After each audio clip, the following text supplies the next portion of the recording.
العالمین کے خاص فضل اور توفیق کے ساتھ مکمل ہوئی ہے۔ اس سپارے کے چند تفسیری سبق ہم نے سیکھنے ہیں۔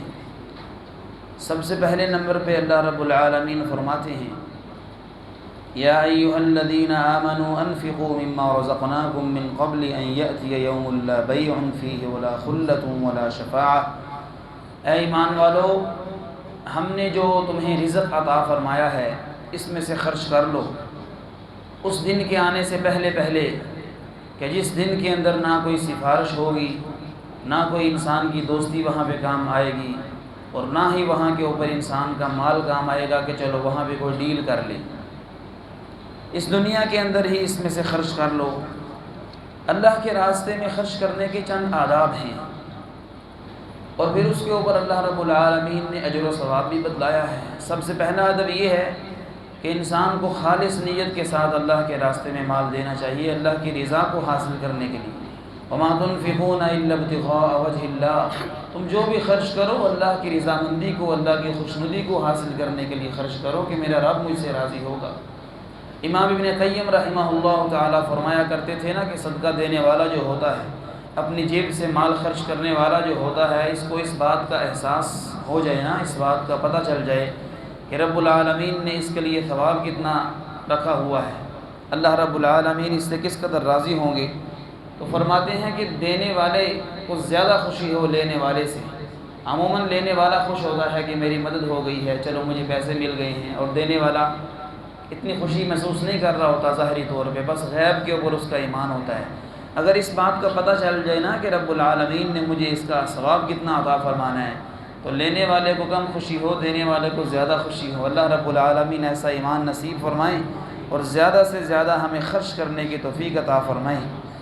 دوسرا ادب یہ ہے اللہ کے راستے میں خرچ کرنے کا کہ نکما مال نہیں دینا، اللہ کے راستے میں ردی مال نہیں دینا۔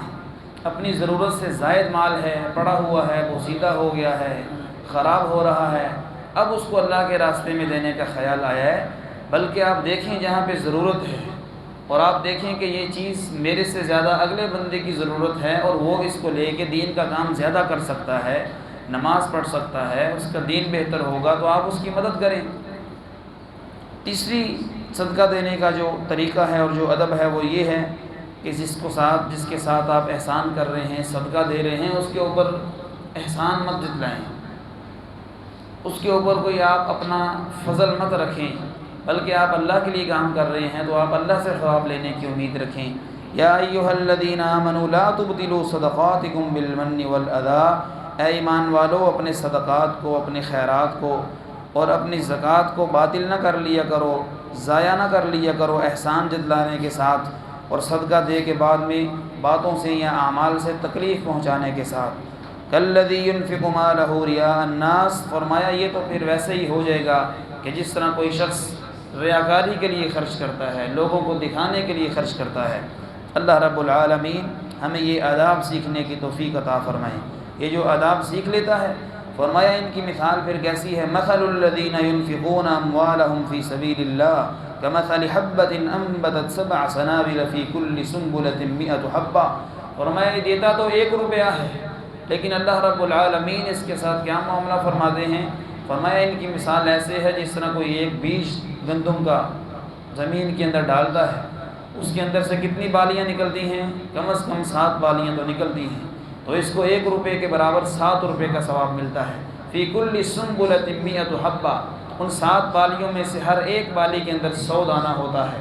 1 روپیہ دو گے تو 100 روپیہ، اور اگر اخلاص زیادہ ہے تو 100 سے بڑھتا ہوا کہاں چلا جائے گا، 700 روپے تک چلا جائے گا۔ یہ تو ظاہری کیلکولیشن ہے، ظاہری حساب و کتاب ہے اس مثال کا۔ فرمایا اگر کسی کا اخلاص زیادہ ہو اور اللہ کی رضا اور اس کے چہرے کو حاصل کرنے کے لیے، اس کی خوشنودی کو، اس کی جنت کو حاصل کرنے کے لیے کوئی کرتا ہے تو واللہ یضاعف لمن یشاء، واللہ پھر بڑھاتا چلا جاتا ہے، بڑھاتا چلا جاتا ہے۔ صحیح مسلم کی حدیث میں آتا ہے ایک کھجور انسان صدقہ کرتا ہے، نبی پاک علیہ الصلوۃ والسلام کے زمانے میں چونکہ کھجوریں ہوا کرتی تھی تو آپ نے کھجور کی مثال دی۔ ایک 5 سے 10 روپے کسی کو کوئی دیتا ہے اخلاص کے ساتھ تو قیامت کے دن یہ اس کے نامہ اعمال میں اللہ رب العالمین ایک پہاڑ جتنا ثواب صدقے کے برابر لکھ دیں گے۔ انسان خوشی کے ساتھ پھولا نہیں سمائے گا، حیران ہوگا اور کہے گا باری تعالیٰ یہ نیکیاں تو مجھے نہیں یاد پڑتا میں نے کب کی ہیں، اللہ رب العالمین فرمائیں گے فلاں موقع پہ جو تو ہمارے رستے میں تم نے کھجور دی تھی نا، ہم نے اس کو تیرے اخلاص کی وجہ سے بڑھایا اور اس کی ہم نے پرورش کی، کما یربی احدکم، فرمایا اللہ اس طرح صدقے کی پرورش کرتا ہے، تمہارے مال کو اللہ اس طرح سنبھال لیتا ہے جس طرح تم میں سے کوئی ایک اپنے جانور کے بچے کی پرورش کو کرتے ہو، چھوٹے سے بچے کا کس طرح خیال رکھتے ہو، اس طرح اللہ رب العالمین اخلاص کے ساتھ دیے ہوئے صدقے کا خیال رکھتے ہیں، اس کی پرورش کرتے ہیں۔ اور دوسرے نمبر پہ فرمایا کہ اللہ کے راستے میں تم جو بھی چیز دیتے ہو اس کے لیے ضروری یہ ہے کہ فقراء اور مساکین کا خیال رکھا جائے۔ ان تبدوا الصدقات فنعما ہی، اگر تم اعلانیہ صدقہ کرنے چاہتے ہو تو یہ بھی نیکی ہے، وَإِن تُخْفُوهَا، اگر تم چھپا کے کرو، محلے میں ایسے شخص کو تلاش کرو جو روبوش ہے، کاروبار اس کا اچھا تھا لیکن آج یہ دیوالیہ ہو گیا ہے، اس کو اللہ رب العالمین نے آزمائش کے ساتھ دوچار کر رکھا ہے، وَتُؤْتُوهَا الْفُقَرَاءَ، ایسے مسکین اور فقیر کو تلاش کر کے اس کے گھر تک راشن پہنچاتے ہو، فَهُوَ خَيْرٌ لَكُمْ، تو یہ تو تمہارے لیے بہت ہی بہتر ہوگا، وَيُكَفِّرُ عَنْكُم مِّن سَيِّئَاتِكُم، اس کے بدلے اللہ تمہاری ساری خطاؤں کو معاف فرما دے گا، تمہاری لغزشوں کو معاف فرما دے گا، اللہ بما تعملون خبیر، اور کسی کے ذہن میں یہ خیال نہ آئے کہ مجھے تو اس صدقے کا کوئی ثواب نہیں ملا، دنیا میں تو کسی نے جانا ہی نہیں، الہ العالمین تمہارے سارے کاموں کو جانتا ہے، جس کے لیے تم نے کیا ہے نا، جس کے راستے میں دیا ہے، اللہ رب العالمین ہر چیز سے باخبر ہے، ضرور اس کا ثواب تمہیں مل کر رہے گا۔ اس تیسرے سپارے کے اندر ایک آیت ہے جو پورے قرآن سے عظیم المرتبہ آیت ہے، وہ آیت الکرسی، اگرچہ اس کی فضیلت میں اور آپ کئی بار سن چکے ہیں اور کل کے درس کے اندر بھی بیان ہوئی ہے، لیکن ایک حدیث اس کی میں یہاں پہ بیان کرنا چاہتا ہوں، وہ یہ ہے، نبی علیہ السلام نے فرمایا من قرأ آیت الکرسی دبر کل صلاۃ مکتوبہ لم یمنعہ من دخول الجنۃ الا ان یموت، ترمذی کی حدیث ہے اور صحیح بخاری کے اندر بھی اس معنی کی روایات ہیں کہ جو ہر فرض نماز کے بعد آیت الکرسی کا اہتمام کر لیتا ہے، اللہ رب العالمین اعلان فرماتے ہیں کہ جیسے ہی یہ بندہ فوت ہو اس کو سیدھا جنتوں کا مہمان بنا دیا جائے۔ ہر فرض نماز کے بعد آیت الکرسی کا اہتمام کرنا ہے ہم نے، اللہ رب العالمین اس کی توفیق عطا فرمائے۔ اپنی جگہ پہ بیٹھ کے ذکر و اذکار کا سلسلہ جاری رکھا کریں۔ آگے جو اس سپارے کے اندر احکامات بتلائے ہیں ان میں سے ایک بڑا حکم یہ ہے، یمحق اللہ الربا ویربی الصدقات، اللہ سود کو مٹاتے ہیں، گھٹاتے ہیں، برباد کرتے ہیں سود کو اور سودی بندے کو، ویربی الصدقات، اور تجارت کو، منفعت کو اللہ رب العالمین بڑھاتے چلے جاتے ہیں۔ تو یہ چیز دیکھنی ہے کہ ہمارے کاروبار کے اندر، ہمارے لین دین کے اندر نہ سود والے معاملات ہوں، نہ ہی رشوت والے معاملات ہوں۔ امام احمد بن حنبل رحمہ اللہ تعالی کتنا بڑا نام ہے، بچہ بچہ ان کے نام سے واقف ہے۔ یہ فرمایا کرتے تھے کہ قرآن پاک کا سارا ترجمہ پڑھنے کے بعد، تفسیر پڑھنے کے بعد، غور و فکر کرنے کے بعد میں اس نتیجے پہ پہنچا ہوں کہ شرک کے بعد اگر سب سے بڑا گناہ ہے نا تو وہ سود کا لین دین ہے، کیونکہ اس کے بارے میں اللہ رب العالمین نے یہ سزا اعلانیہ طور پہ فرمائی ہے، فَإِن لَّمْ تَفْعَلُوا فَأْذَنُوا بِحَرْبٍ مِّنَ اللَّهِ وَرَسُولِهِ، اگر تم یہ سودی معاملات سے باز نہ آئے اتنی بڑی وعیدیں سن لینے کے بعد بھی، تو یاد رکھو اللہ اور اس کا رسول پھر تم سے جنگ کا اعلان کرتا ہے۔ بھلا اللہ سے جنگ کر کے بھی کوئی جیتا ہے؟ رسول اللہ صلی اللہ علیہ وسلم سے جنگ کر کے بھی کوئی جیتا ہے؟ وَإِن تُبْتُمْ فَلَكُمْ رُءُوسُ أَمْوَالِكُمْ، اگر تم توبہ کر لو گے تو تمہارے اصل مال تمہیں مل جائیں گے، لا تظلمون ولا تظلمون، نہ تم ظلم کرو اور نہ تم پہ ظلم کیا جائے۔ ایک اگلی بات بھی بتلائی ہے جس کی ضرورت ہے اس پر ہمیں سیکھنے کی، وَإِن كَانَ ذُو عُسْرَةٍ فَنَظِرَةٌ إِلَىٰ مَيْسَرَةٍ، اگر آپ نے کسی کے ساتھ قرضے کا معاملہ کیا ہے، اور قرضے میں 3 باتیں یاد رکھنے والی ہیں جب آپ لین دین کرتے ہیں۔ سب سے پہلی بات یہ ہے جس کو آپ قرضہ دیں گواہ بنا رہے ہیں۔ دوسری بات یہ ہے کہ آپ اس قرضے کے لین دین کو لکھ لیا کریں، ٹھیک ہو گیا، ان باتوں کو آپ لکھ لیا کریں، کتنے دیے ہیں اور کس ٹائم دیے ہیں اور کس دن دیے ہیں، وہاں پہ آپ کے بھی سائن ہوں، لینے والے کے بھی سائن ہوں، گواہ بنانے ہیں اور لکھنا ہے۔ اور تیسری جو قرضے کے معاملات میں قرآن پاک نے اس سپارے کے اندر بات بتلائی ہے نا، وہ یہ ہے کہ مدت کو مقرر کر لیا کریں۔ اتنے پیسے لینے ہیں آپ نے، ٹھیک ہے میرے پاس وسعت ہے میں آپ کو دیتا ہوں، لیکن ہم اس کو لکھ لیتے ہیں، آپ مجھے 1 سال بعد واپس کریں گے، 6 ماہ بعد واپس کریں گے، اس مدت کو لکھ لینا چاہیے۔ اللہ رب العالمین یہ احکامات سیکھنے کی توفیق عطا فرمائے۔ اب مدت آپ نے لکھ لی ہے، 1 سال تک آپ نے ایک بندے کو 1 لاکھ روپیہ قرضے کے اندر دیا ہے، تو اللہ رب العالمین آپ کو یہ انعام عطا فرمائیں گے کہ 1 سال تک روزانہ ڈیلی بیس پہ روزانہ آپ کو 1 لاکھ روپیہ صدقہ کرنے کا ثواب مل رہا ہے۔ لوگ کہتے ہیں نا کہ 1 لاکھ میں آپ کو دوں گا اور آپ مجھے 1 لاکھ ہی واپس کریں گے تو مجھے کیا ملے گا؟ 1 لاکھ آپ لیں اور 1,20,000 واپس کریں یا 30,000، یہ سود ہے۔ ایسے بندے کا نہ قرضہ اس کو ثواب دیتا ہے، نہ فائدہ دیتا ہے، اور نہ ہی آخرت کے اندر اس کو کچھ ملے گا، بلکہ یہ تو سودی معاملات کر کے اللہ سے جنگ کر رہا ہے۔ ایسا نہیں کرنا۔ آپ اس کو جب دیں گے، لکھ لیں گے، 1 سال تک آپ کو روزانہ 1 لاکھ روپیہ صدقے کا ثواب مل رہا ہے۔ 1 لاکھ میں اس لیے کہہ رہا ہوں مثال کے طور پہ، جتنے آپ نے پیسے دیے نا اتنے پیسوں کا ثواب آپ کو روزانہ مل رہا ہے۔ وَإِنْ كَانَ ذُو عُسْرَةٍ، اگر کوئی تنگ دست ہے بیچارہ، اس کے پاس ابھی وسعت نہیں ہے، فراخی نہیں ہے، اس کو آپ مزید مہلت دیتے ہیں، ٹھیک ہے آپ 3 سے 4 ماہ بعد مجھے ادا کر دیجیے گا۔ اس مہلت دینے کے اوپر جو روزانہ ڈیلی بیس کے اوپر آپ کے نامہ اعمال میں آپ کی دی ہوئی رقم کے برابر صدقہ لکھا جا رہا تھا، رب العالمین فرشتوں سے کہتے ہیں اس کو ڈبل کر دیا جائے۔ اس نے میرے بندے کو مہلت دی ہے تو اس کو بھی تو ثواب ملنا چاہیے نا۔ وہ جو روزانہ اس کا ثواب تھا اس کو کتنا کر دیا جائے؟ وہ 1 لاکھ کا ثواب کتنے میں آ گیا؟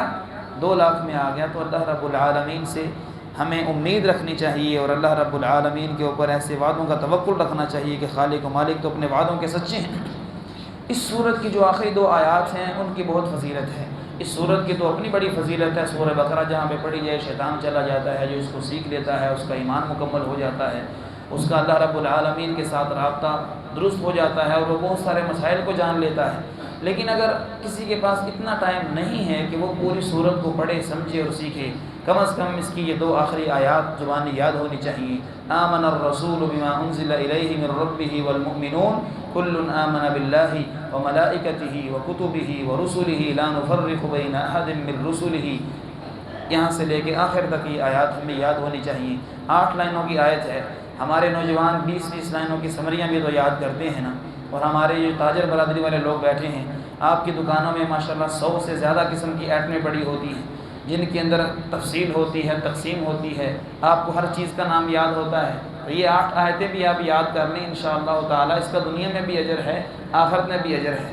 یاد کر لیں گے انشاءاللہ تعالی۔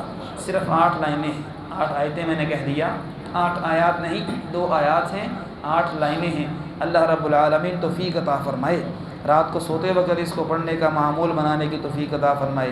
صحیح مسلم کی حدیث میں آتا ہے رات کو یہ 2 آیات جو پڑھنے کا معمول بنا لیتا ہے، من قرأ خواتیم سورۃ البقرہ فی لیلۃ کفتاہ، یہ 2 آیات اس کو کافی ہو جاتی ہے۔ یہ 2 آیات ہی اس کو دنیا کے غموں سے بھی کافی ہو جائیں گی، آخرت کے غموں سے بھی کافی ہو جائیں گی۔ اللہ رب العالمین پڑھنے کی توفیق عطا فرمائے۔ اگلی صورت ہے سورہ آل عمران، اس کا ابتدا بھی وہیں سے ہوتا ہے جہاں سے ابتدا سورہ بقرہ کا ہوتا ہے۔ الف لام میم، اللہ لا الہ الا هو الحی القیوم، الحی القیوم اس 3 سپاروں کے اندر 2 مرتبہ آ چکا ہے۔ پہلا کہاں پہ آیا ہے؟ آیت الکرسی کے اندر۔ کیسے شروع ہوتی ہے آیت الکرسی؟ میں آپ سے سننا چاہوں گا، جی سنا دیں۔ الحی القیوم آتا ہے نا، تو یہاں پہ بھی ہے الحی القیوم۔ تیسری جگہ پہ قرآن پاک میں یہ آیا ہے سورہ طٰہٰ کے اندر 16ویں سپارے میں، وعنت الوجوہ للحی القیوم، اس قیامت کے دن جھک جائیں گے چہرے حی و قیوم کے آگے، ہر بڑے سے بڑے جابر اور متکبر کا چہرہ، اور اس کی گردن وہاں پہ جھک جائے گی، گردن اٹھا نہ سکے گا، آنکھیں پھٹی کی پھٹی رہ جائیں گی۔ تو یہ جو نام ہے نا اللہ رب العالمین کے، ان کے بارے میں نبی علیہ السلام نے ایک راز بتلایا ہے حدیث کے اندر۔ فرمایا قرآن پاک کے اندر اللہ رب العالمین کے نا ایسے نام ہیں جو 3 سورتوں کے اندر بار بار اللہ نے دہرائے ہیں، ریپیٹ کیے ہیں۔ ان ناموں کا واسطہ دے کے اللہ سے جو سوال کرو گے تمہیں وہ مل جائے گا۔ اس کو اسم اعظم بھی کہا جاتا ہے۔ کیا کہا جاتا ہے؟ اسم اعظم۔ اسم کا مطلب نام، اعظم کا مطلب بہت بلند و بالا۔ اللہ کے قیمتی اور بلند و بالا ناموں میں سے، عظمت والے ناموں میں سے سب سے زیادہ عظمت والے یہ 3 نام ہیں، 2 نام ہیں جو 3 مرتبہ قرآن پاک میں ذکر ہوئے۔ کون کون سے؟ الحی القیوم۔ تو دعا کے اندر کثرت کے ساتھ کہا کریں پھر یا حیو یا قیوم، یا حیو یا قیوم۔ ہر دعا کے اندر یہ آپ اذکار اللہ کے کیا کریں، اللہ کے ناموں کا واسطہ دیا کریں۔ یا حیو یا قیوم برحمتک استغیث، اگر ساروں کے لیے کرنی ہے تو یا حیو یا قیوم برحمتک نستغیث، پھر استغیث کی جگہ نستغیث کہیں گے۔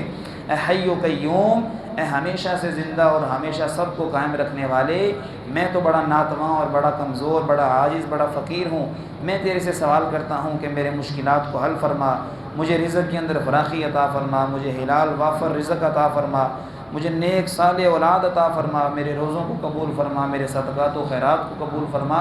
اور سب سے بڑی بات یہ ہے کہ ہدایت کی دعا کرنی چاہیے مجھے اور آپ کو کہ رب العالمین ہمیں ہدایت عطا فرما، اس رمضان کے اندر ہمیں عملی زندگی کو بدلنے کی توفیق عطا فرما۔ آگے چل کے اللہ رب العالمین نے اس صورت کے اندر فقہی مسائل کے حوالے سے یہود و نصارہ کی مذہبی بدبختی کو بیان فرمایا ہے کہ انہوں نے تورات اور انجیل کو چھوڑ کر اپنی من چاہے مسائل کو بنا لیا ہوا تھا۔ هو الذی انزل علیک الکتاب، اللہ رب العالمین نے یہ کتاب کو نازل فرمایا ہے۔ منہ آیات محکمات، اس کی بعض آیات تو محکم ہیں، بالکل صاف ہیں، واضح ہیں، سمجھ آتی ہے۔ اقیم الصلاۃ کا مطلب ہے نماز پڑھو، آتوا الزکاۃ کا مطلب کیا ہے؟ زکوٰۃ ادا کرو۔ اسی طرح جس چیز سے منع فرمایا ہے ان اللہ یأمرکم ان تؤدوا الامانات الی اہلھا، اللہ رب العالمین تمہیں اس بات کا بھی حکم دیتے ہیں کہ امانتوں کو ان کے اہل تک پہنچاؤ۔ وینہی عن الفحشاء والمنکر والبغی، بے حیائی سے، فحاشی سے، بغاوت سے اللہ رب العالمین منع فرماتے ہیں، رسول اللہ کی نافرمانی سے منع فرماتے ہیں، اور رسول اللہ صلی اللہ علیہ وسلم کی فرما برداری کرنے کا حکم دیتے ہیں۔ یہ سارے احکامات کیا ہیں؟ محکم ہیں، عام بندے کو بھی سمجھ آتی ہے۔ لیکن فرمایا کہ چند اس کی آیات ایسی ہیں جو متشابہ ہیں، جن کے اندر حکم کلیئرلی طور پہ واضح نہیں ہے، بلکہ کسی دوسری آیت کو ساتھ ملانے سے اس آیت کا مقصد سمجھ آ سکتا ہے۔ یا 3 سے 4 آیات کو ملا کر بسا اوقات ایسا بھی ہوتا ہے اس صورت کے ساتھ جب تک پیغمبر علیہ السلام کا فرمان نہ ملایا جائے تب تک بات سمجھ میں نہیں آتی۔ اور اس کی مثال یہ ہے ما قطعتم من لینۃ او ترکتموها، سورہ حشر میں 28ویں سپارے میں اللہ فرماتے ہیں نا، قرآن پاک ہے، ما قطعتم من لینۃ او ترکتموها قائمۃ علی اصولها فباذن اللہ، جنگ کے میدان کے اندر فرمایا کہ جو بھی درخت تم نے کاٹا ہے نا کھجور کا، وہ اللہ کے حکم سے کاٹا ہے، اور جس کو چھوڑا ہے وہ بھی کس کے حکم سے چھوڑا ہے؟ اللہ کے حکم سے۔ جنگ کے اندر یہ جو معاملات پیش آئے اس کی اللہ نے تصویر کشی کی ہے کہ تم نے اللہ کے حکم سے سارے درختوں کو کاٹا اور اللہ کے حکم سے سارے درختوں کو چھوڑا۔ یہ پورا قرآن آپ پڑھ لیجئے، کہیں پہ آپ کو نہیں ملے گا کہ اللہ حکم دے رہے ہیں درختوں کو کاٹو، ان درختوں کو چھوڑ دو اور ان کو کاٹو۔ یہ کہاں سے ملے گا ہمیں؟ صاحب قرآن محمد مصطفیٰ صلی اللہ علیہ وآلہ وسلم سے ملے گا۔ تو پتہ یہ چلا کہ قرآن پاک کی بعض آیات ایسی ہیں کہ جب تک حدیث کو نہ ملایا جائے قرآن سمجھ آ سکتا، اس کا ترجمہ سمجھ آ سکتا، اس کا مفہوم نہیں سمجھ آ سکتا۔ مجھے اور آپ کو کیا، جو اہل زبان تھے، صحابہ کرام بھی عربی جاننے والے تھے نا، صحابہ کو بھی نہیں سمجھ آیا۔ الذین آمنوا ولم یلبسوا ایمانہم، یہ آیت دلیل ہے، الذین آمنوا ولم یلبسوا ایمانہم بظلم اولئک لہم الامن وہم مہتدون، وہ لوگ جو ایمان لائے اور اپنے ایمان کے ساتھ پھر ظلم نہیں کرتے، ظلم کو ساتھ نہیں ملاتے، تو انہی لوگوں کو اللہ رب العالمین نے امن کا پروانہ دینا ہے اس دن کہ جس دن بڑوں بڑوں کی کانپیں ٹانگ جائیں گے، جس دن بڑوں بڑوں کے دل اور سینے چیے جائیں گے، پھٹ جائیں گے، ان کو اللہ رب العالمین ثابت قدمی عطا فرمائیں گے۔ ظلم کی بات جب آئی نا تو حضرت ابوبکر صدیق آگے رضی اللہ تعالی عنہ آگے کہا یا رسول اللہ صلی اللہ علیہ وسلم، ہم میں سے ہر شخص ہی ظلم کر لیتا ہے، یہ جو ایمان کے ساتھ آپ نے ظلم والی بات کی ہے اللہ رب العالمین نے کہ ظلم نہیں کرنا تو پھر ہدایت ملے گی، پھر امن ملے گا، ظلم تو ہر کوئی کر لیتا ہے، گناہ تو ہر ایک سے ہو جاتا ہے۔ تو نبی علیہ السلام نے فرمایا ادھر آؤ میرے صحابہ، میں آپ کو بتاتا ہوں، صاحب قرآن تمہیں بتائے گا، پیغمبر کی حدیث تمہیں سمجھائے گی کہ اس ظلم سے مراد کیا ہے۔ اس ظلم سے مراد ہے شرک۔ پڑھا نہیں ہے آپ نے ان الشرک لظلم عظیم، کہ سب سے بڑا ظلم کیا ہے؟ انسان اللہ کے ساتھ کسی کو کیا بنا دے؟ شریک بنا دے۔ تو اس ظلم سے مراد شرک ہے۔ جو ایمان کے ساتھ شرک کی ملاوٹ کرے گا نا اس کو اللہ رب العالمین نہ دنیا میں امن دے گا نہ آخرت میں امن دے گا، اور جو اپنے ایمان کو شرک سے بچا کر رکھے گا، توحید کا پیروکار بنے گا، اس شخص کو اللہ رب العالمین ہدایت عطا فرمائیں گی۔ تو یہ آپ نے مثال سمجھی ہے، قرآن پاک کے ساتھ جب تک حدیث مصطفیٰ کو نہ ملایا جائے تو اس کی سمجھ نہیں آتی ہے۔ تو ان آیات کے اندر بھی اللہ رب العالمین فرما رہے ہیں کہ بعض آیات قرآن پاک کی متشابہ ہیں۔ اب ان متشابہ آیات کو لے کے نا اس امت کے اندر بھی علماء کرام نے، مجتہدین نے اور بڑے بڑے اسکالر اور پروفیسر حضرات نے عام عوام کو بیچاروں کو دھوکے میں ڈالا، جنہوں نے قرآن پاک کو براہ راست نہیں پڑھا، اللہ کا شکر ہے کہ اللہ نے ہمیں پڑھنے کی توفیق عطا فرمائی، ہم سب کو سننے کی توفیق عطا فرمائی۔ تو یہ پوائنٹ کلیئر طور پہ آپ کو اپنے ذہن میں نشین کرنا ہوگا۔ فقہی مسئلہ ایک بیان کیا جاتا ہے کہ امام صاحب جب نماز پڑھا رہے ہوں نا، فجر، عشاء اور مغرب کی نماز جو اونچی آواز کے ساتھ جس میں قراءت کی جاتی ہیں، یا جمعے کی نماز جس میں اونچی آواز کے ساتھ قراءت ہوتی ہے، تو امام صاحب فاتحہ پڑھ لیں گے نا تو مقتدیوں کی فاتحہ بھی ہو جائے گی۔ کیوں؟ قرآن پاک میں دیکھیں نا، اللہ فرماتے ہیں وَإِذَا قُرِئَ الْقُرْآنُ فَاسْتَمِعُوا لَهُ، جب قرآن پڑھا جائے نا تو غور سے اس کو سنو، وَأَنصِتُوا، اور خاموش ہو جاؤ، لَعَلَّكُمْ تُرْحَمُونَ، تاکہ تم پہ رحم کیا جائے۔ اس آیت کے شان نزول کو چھوڑ دیتا ہوں، اس آیت کے ترجمے کو بھی چھوڑ دیتے ہیں، جو اس سے معنی لیتے ہیں اسی کا جواب دیتا ہوں میں انشاءاللہ تعالی۔ کہتے ہیں آیت جب پڑھی جائے نا فاتحہ تو مقتدیوں کے اوپر کیا ضروری ہے؟ سب بولیں تاکہ بات سمجھ آئے، کہ وہ اس کو خاموشی کے ساتھ سنیں اور توجہ کے ساتھ سنیں۔ مقتدیوں نے اونچی آواز کے ساتھ پڑھنا ہوتا ہے کیا؟ مقتدیوں نے خاموشی کے ساتھ پڑھنا ہوتا ہے۔ اس کی مثال دیکھیے گا، سنیے گا، سمجھیے گا، اللہ رب العالمین آپ کے سینوں کو کھولے۔ جمعہ پڑھاتے ہوئے نبی علیہ السلام کے صحابی آئے ہیں اور آ کے بیٹھ گئے ہیں۔ آپ علیہ السلام نے خطبہ جمعہ کے حوالے سے ایک اصول بتایا ہوا ہے کہ گفتگو نہیں کرنی، ایک دوسرے کو سلام بھی، حال احوال بھی نہیں لینا۔ جب جمعہ شروع ہو گیا ہے خاموشی کے ساتھ آ کے بیٹھ کے سنو۔ اگر کوئی کسی شخص کو، گفتگو کرنے والے کو اتنا بھی کہہ دینا خاموش ہو جاؤ، آپ کیوں بات کر رہے ہیں، اس خاموش کروانے والے کا ثواب بھی کیا ہو جائے گا؟ ختم، ضائع ہو جائے گا۔ یہ مسائل سمجھ لیں۔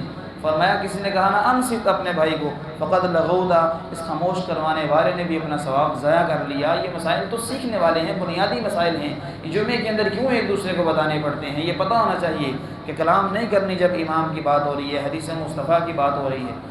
لیکن اس کے باوجود ایک صحابی ایک دن لیٹ آئے ہیں جب، تو نبی علیہ السلام نے انہیں کیا فرمایا ہے؟ اصلیت رکعتین، اے میرے صحابی آپ نے 2 رکعتیں پڑھی ہیں؟ نہیں یا رسول اللہ، قم، کھڑے ہو جائیں، فصلی رکعتین، وہ 2 رکعت پڑھیں۔ اب 2 رکعت بھی پڑھنی ہے، فاتحہ بھی اس میں پڑھنی ہے، باقی کام بھی کرنے ہیں، تسبیحات ہیں، سبحان ربی الاعلیٰ ہے، ربنا لک الحمد ہے، سبحان ربی العظیم ہے، التحیات ہیں، اور امام کی گفتگو بھی سننی ہے، نبی علیہ السلام کا خطبہ بھی سننا ہے۔ ایک طرف خطبہ سننے والا اگر ساتھ والے کو کہہ دے خاموش تو لغو ہو گیا، اور ایک طرف خطبہ سننے والا پوری 2 رکعات پڑھتا ہے اور نبی پاک کے حکم پہ پڑھتا ہے اور آپ اس کو جائز اور درست کہتے ہیں، تو یہی مثال امام صاحب کے پیچھے فاتحہ کی مثال ہے۔ ہاں جی، اور اس سے بڑی مثال کیا ہو سکتی ہے کہ صحیح بخاری کی حدیث ہے، لا صلاۃ لمن لم یقرأ بفاتحۃ الکتاب، اس کی نماز نہیں ہوتی جو فاتحہ کتاب نہیں پڑھتا۔ ان احکامات، ان احادیث اور اس صحابہ کی جو تاریخ بیان کی گئی ہے اس کو سمجھ لینے کے بعد بھی اگر کوئی شخص فاتحہ نہیں پڑھتا ہے تو اللہ ہی اس کو ہدایت دیں گے، اللہ ہی اس کے دل کے اندر یہ بات ڈالیں گے، اور ہم تو پھر آخر میں اس کے لیے دعا کر سکتے ہیں، اللہ رب العالمین اس کو ہدایت عطا فرما، اس کے سینے کو کھول دے کہ وہ تیرے سے بات کرنے آئے تو زبان سے کچھ کہہ سکے۔ الحمدللہ رب العالمین بندہ کہتا ہے تو اللہ رب العالمین آگے سے جواب دیتے ہیں، الرحمن الرحیم کہتا ہے تو پروردگار عالم جواب دیتے ہیں، مالک یوم الدین ایاک نعبد و ایاک نستعین اہدنا الصراط المستقیم۔ صحیح مسلم بخاری کی حدیث ہے، قسمت الصلاۃ بینی و بین عبدی، میں نے نماز کو اپنے اور اپنے بندے کے درمیان کیا کر دیا ہے؟ تقسیم کر دیا ہے۔ نماز یہاں پہ کس کو کہا؟ اکیلی سورہ فاتحہ کو کہا۔ میں نے سورہ فاتحہ کو بندے اور اپنے درمیان کیا کر دیا ہے؟ تقسیم۔ بندہ الحمدللہ رب العالمین کہتا ہے کہ پروردگار عالم ساری کی ساری تعریفات کا حقدار تو ہے، میں تیری تعریف بجا آوری لے کے آتا ہوں، تیری تعریف کرتا ہوں۔ اللہ رب العالمین کیا فرماتے ہیں؟ حمدنی عبدی، کیا فرماتے ہیں؟ حمدنی عبدی، اللہ بندے سے خوش ہو کے کہتے ہیں میرے بندے نے میری تعریف کی ہے۔ یہ صحیح مسلم کی حدیث ہے۔ تو اللہ رب العالمین ہمیں یہ پڑھنے کی توفیق عطا فرمائے۔ جو مشابہ آیات کو پیش کر کے اپنی مرضی کا حکم لے کے آتے ہیں ان کی بھی دل کی بات کو بتلا دیا۔ اللہ رب العالمین نے فرمایا فَيَتَّبِعُونَ مَا تَشَابَهَ، متشابہ چیزوں کو پیچھے پڑتے ہیں، ابتغاء الفتنہ، تاکہ فتنہ پیدا ہو، یہ لوگ فتنہ پرور ہوتے ہیں۔ قرآن کہتا ہے ابتغاء تأویلہ، اپنی مرضی کی تعویل کرنا چاہتے ہیں، اپنی مرضی کی بات اس سے سمجھانا چاہتے ہیں۔ کیوں؟ ان کے دلوں کے اندر ٹیڑھ پن ہوتا ہے۔ اللہ رب العالمین سے ہمیشہ دعا کرنی چاہیے کہ باری تعالی ہمارے دلوں کو ٹیڑھا مت کیجیے گا، ہدایت کی بات آ جائے، ایک صحیح سنت کا مسئلہ ہمیں پتہ چل جائے، اہل سنت نام رکھنے کے باوجود ہم اس پہ عمل نہ کریں تو دل کے ٹیڑھے کی بات ہو گئی نا پھر تو، کہ دل ہمارا ٹیڑھا ہے۔ تو یہ دعا یاد ہونی چاہیے، ربنا لا تزغ قلوبنا بعد اذ ہدیتنا وہب لنا من لدنک رحمہ انک انت الوہاب۔ اے ہمارے پروردگار، ہمارے دلوں کو ہدایت کی بات آ جانے کے بعد ٹیڑھا مت کیجیے گا۔ وہب لنا من لدنک رحمہ، اور ہمیں اپنی جناب سے رحمتیں عطا فرما۔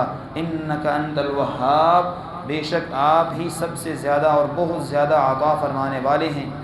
آگے چل کے اللہ رب العالمین نے جو مسائل سمجھائے ہیں ان میں سے ایک یہ ہے کہ انسان کو ہمیشہ صبر کا دامن پکڑے رکھنا چاہیے، صبر کرنا چاہیے۔ الصابرین والقانتین والصادقین والقانتین والمنفقین والمستغفرین بالاسحار، جو صبر سے کام لیتا ہے، صدقہ اور خیرات کرتا ہے، سچ گوئی کے ساتھ چلتا ہے، ہمیشہ اللہ کے حکم کے آگے گردن کو جھکا لیتا ہے، یہ نہیں کہتا کہ یہ فرض ہے کہ سنت ہے کہ نفل ہے، نبی پاک نے 1 مرتبہ کیا ہے کہ 10 بار کیا ہے۔ یہ سوال مسلمان کے اور مومن کے نہیں ہوتے، اس مسلمان کے جس کو صرف لفظ مسلمان کا ترجمہ آتا ہو۔ معلوم ہے مسلمان کا ترجمہ کیا ہے؟ پوچھ سکتا ہوں میں آپ سے، چلیں ٹائم کم ہے، میں آپ کو بتلاتا ہوں۔ مسلمان کا ترجمہ ہے اطاعت گزار، فرما بردار۔ اللہ رب العالمین کا فرما بردار جو ہو، وہ اللہ کے حکم آنے پہ، رسول اللہ صلی اللہ علیہ وسلم کے حکم آنے پہ یہ پوچھے گا کہ یہ داڑھی رکھنا فرض ہے، داڑھی رکھنا سنت ہے، یہ معاملات کیا ہیں؟ داڑھی رکھنا فرض ہے، واجب ہے، جو اس کو کہہ سکتے ہو کہہ لو، فرض اور واجب سے بھی اوپر کی چیز ہے۔ شیطان نے اللہ رب العالمین سے کیا کہا تھا؟ اللہ کے سامنے کھڑا ہو کے جب اللہ نے مہلت دے دی تو کہتا ہے لَأَتَّخِذَنَّ مِنْ عِبَادِكَ نَصِيبًا مَفْرُوضًا، کہ تو نے بنی آدم کی وجہ سے، یہ آدم کے بچے کی وجہ سے میرے اوپر لعنت کی نا، میرا بھی تو مقام بڑا تھا نا تیرے ہاں، میں ابلیس تھا، جنوں کا سردار تھا، فرشتوں کا بھی سردار تھا، اب اس بچے کی خیر نہیں ہے، آدم کی ذریت کی خیر نہیں ہے، تو نے مجھے مہلت دی ہے، میں اس کو ورغلاؤں گا اور پھسلاؤں گا اور ایسے ایسے اس کے ذہن کے اندر خیالات ڈالوں گا، گناہ کرتے وقت اس کو احساس بھی نہ رہے گا کہ میں گناہ کر رہا ہوں۔ فرمایا وَلَأُضِلَّنَّهُمْ، جن کو گمراہ کروں گا، وَلَأُمَنِّيَنَّهُمْ، ان کو لمبی لمبی امیدیں ڈالوں گا، ابھی تو بڑی زندگی بڑی ہے، جوانی ہے، مستانی ہے، ابھی تو کر لو، ابھی تو شادی ہونی ہے، یہ امیدیں ہیں نا شیطان کی طرف سے، یہ مومن کی یہ امید کدھر ہوتی ہے؟ مومن کے پاس تو ایک لمحہ بھی مل جائے اس کو تو وہ خیر کا کام کرنے کے لیے چل رہا ہوتا ہے۔ وَلَآمُرَنَّهُمْ، اور میں ان کو حکم دوں گا، فَلَيُغَيِّرُنَّ خَلْقَ اللَّهِ، یہ اللہ کے تخلیق کو تبدیل کر دیں گے۔ تو مرد و عورت کو اگر دیکھا جائے، دونوں کو پیدا کرنے والا کون؟ اللہ۔ عورت کو داڑھی دی ہے اللہ نے تخلیق کے اندر؟ نہیں دی نا۔ مرد کو داڑھی دی ہے تخلیق کے اندر، تخلیق کا مطلب پیدائش کے اندر، خلقت کے اندر داڑھی ہے، ہم خود اگاتے ہیں اس کو، یہ تو اللہ کی طرف سے آتی ہے نا۔ تو پتہ یہ چلا، سمجھ یہ آئی، معلوم یہ ہوا کہ یہ تخلیق کے اندر داڑھی ہے، تو تخلیق کو چینج کرنے کا اللہ کے سامنے چیلنج کس نے کیا تھا؟ شیطان نے، کہ میں ان کو حکم دوں گا یہ ضرور ایسا کریں گے۔ وَلَآمُرَنَّهُمْ فَلَيُغَيِّرُنَّ خَلْقَ اللَّهِ، ان کو حکم دوں گا یہ تیری تخلیق کے اندر تبدیلیاں کریں گے۔ آج کا مسلمان تخلیق کے اندر تبدیلیاں کرتا ہے اور آگے سے کہتا ہے قرآن میں کدھر لکھا ہے داڑھی نہ کٹواؤ، قرآن میں کدھر لکھا ہے داڑھی رکھو؟ یہ آیت ہے سورہ نساء کی آیت ہے، افسا سورۃ النساء کی آیت ہے 5ویں سپارے کی۔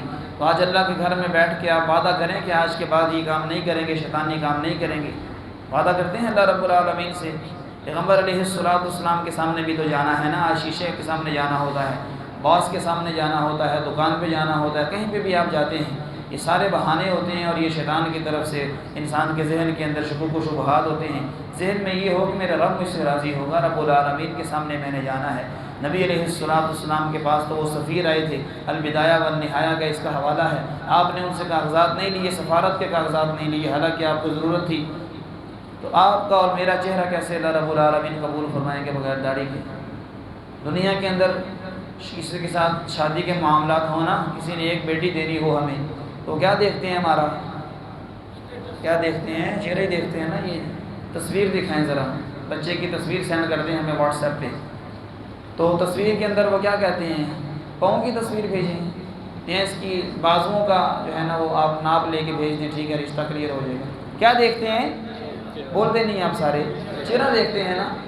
تو جس نے 72 عمریں دینی ہیں وہ بغیر چہرہ دیکھے دے دے گا، وہ بھی چہرہ دیکھے گا کہ چہرہ محمد مصطفیٰ جیسا ہے کہ نہیں ہے۔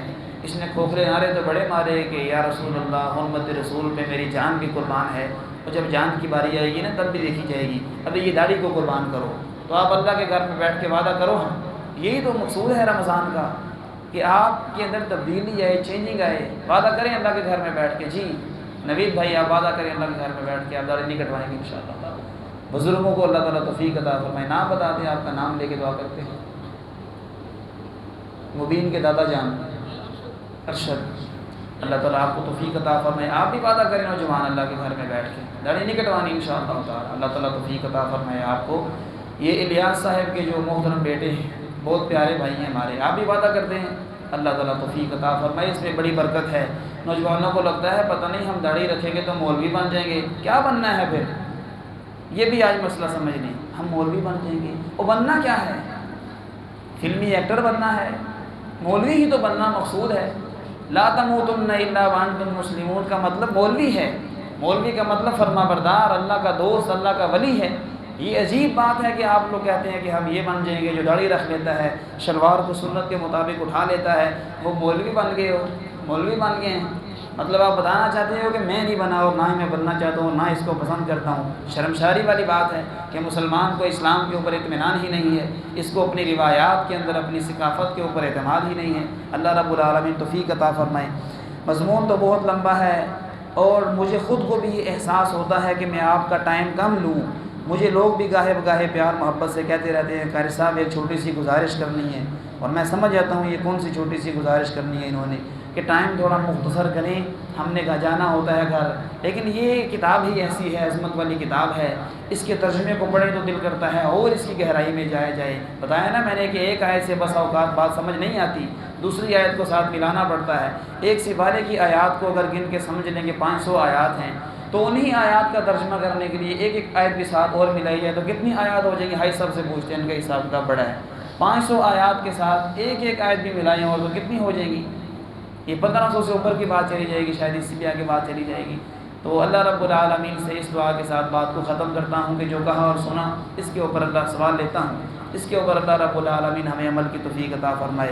بہت سارے جو بنیادی مضامین تھے وہ رہ گئے ہیں، لیکن بات وہی ہوتی ہے کہ بات کوئی سمجھ آ جائے۔ آپ نے داڑھی رکھنے کا وعدہ کیا ہے، سنت کے مطابق شلوار ٹکنے سے ہمیشہ اوپر رکھنے کا وعدہ کیا ہے، تو یہ بنیادی باتیں ہی کافی ہیں۔ انشاءاللہ تعالی اللہ رب العالمین کی باتوں کے اوپر جو ایمان لے آتا ہے، وَمَن يُؤْمِن بِاللَّهِ يَهْدِ قَلْبَهُ، اللہ اس کے دل کو ہدایت عطا فرما دیتے ہیں۔ پھر آپ کا بھی وعدہ ہے انشاءاللہ تعالی۔ کیا نام ہے آپ کا؟ عمران۔ اللہ تعالیٰ آپ کو بھی برکتوں سے نوازے، عزتوں سے نوازے، استقامت عطا فرمائے۔ جی سوال ہے تو کوئی کر سکتے ہیں؟